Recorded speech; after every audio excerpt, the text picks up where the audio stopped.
Պարոն վարչապետ, օրերս Եվրամիության ընդլայնման հարցով հատուկ ներկայացուցիչը հանձնակատար Կոսը հայտարարեց, որ պատրաստ է Եվրամիությունը Հայաստանին օժանդակել Հայաստան էլեկտրացանցերը տարածաշրջանային, մասնավորապես Վրաստանի և Թուրքիայի էլեկտրացանցերին հաղորդման գծերին միանալու հարցով, կարելի է ենթադրել, որ դա նշանակում է, որ էլեկտրացանցերի կառավարման գործում մասնակցություն կարող են ունենալ նաև տարածաշրջանային երկրներ, մասնավորապես Վրաստան կամ Թուրքիա։ Գիտեք, իրական տիկին Կոսի հայտարարությունը կարծում եմ կապված է շատ կոնկրետ նախագծի հետ։ Դուք գիտեք, որ Եվրամիության հետ համատեղ ծրագիր կա Հայաստան-Վրաստան էլեկտրոէներգիայի փոխակերպման կայան կառուցելու վերաբերյալ վարկային ծրագիր կա, որը գործում է շատ երկար ժամանակ, ինքը շատ բարդ ծրագիր է եւ մենք աշխատում ենք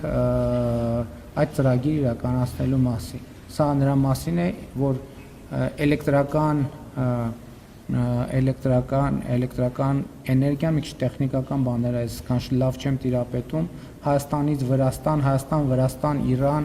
արտահանել ներմուծելիս որոշակի ռեժիմային խնդիրներ են առաջանում եւ ծրագրի իմաստն է, որ փոխակերպման կայան կառուցի, որը առանց համակարգերի կամ համակարգերի հատվածներ անջատելու հնարավորություն ունենա էլեկտրաէներգիա ներմուծել եւ արտահանել եւ դա բացարձակապես որևէ կապ չունի ՀԵՑ-ի հետագա կառավարման խնդիրների հետ։ ՀԵՑ-ի հետագա կառավարման խնդիրների վերաբերյալ իմ դիրքորոշումը, կառավարության դիրքորոշումը, մեր դիրքորոշումը ես արտահայտել եմ, կա երկու տարբերակ։ Տարբերակ 1, դա դառնում է պետական ամբողջությամբ սեփականություն եւ հանձնվում է հավատարմագրված կառավարման, երկրորդ տարբերակը, որ մասնավորեցվում է միջազգային հեղինակավոր ոլորտի կառավարման փորձ ունեցող ընկերության։ Ինձ համար ցանկալին առաջին տարբերակն է, բայց քանի որ առաջին տարբերակում նաև վճարումներ պետք է արվեն, հիմա շատ բան կախված է, թե ինչ օբյեկտիվ գին կորոշվի ՀԵՑ-ի համար։ Եթե գինը կրելի կլինի պետական բյուջեի համար, ես կնախընտրեմ, որ դա լինի 100% պետական սեփականություն եւ դա հանձնվի հավատարմագրված կառավարման պրոֆեսիոնալ ընկերության։ Եթե հանկարծ պարզվի, որ որևէ պատճառով սա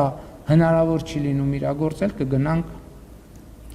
երկրորդ տարբերակով, բայց մեր պլան Ան առաջինն է, այսինքն որ սեփականատերը լինի Հայաստանի Հանրապետությունը։